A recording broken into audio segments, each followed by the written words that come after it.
আন্তর্জাতিক সীমানা আইন লঙ্ঘন করে লালমনিরহাট সীমান্ত শূন্যরেখায় প্রায় ১ কিলোমিটার জুড়ে কাঁটাতারের বেড়ায় মদের বোতল ঝুলিয়ে দিয়েছে ভারতীয় সীমান্তরক্ষী বাহিনী।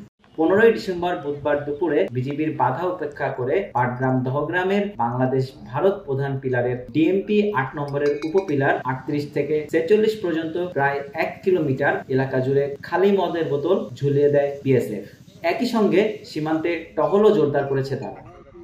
বিজিবি ও স্থানীয় সূত্রে জানা যায়, বুধবার দুপুর ১২টার দিকে ভারতের কোচবিহার রাজ্যের ৬ রানীনগর বিএসএফ ব্যাটালিয়নের করুণ ক্যাম্পের বিএসএফ এর ১০ থেকে ১২ সদস্য শূন্যরেখায় কাঁটাতারের বেড়ার কাছে আসেন।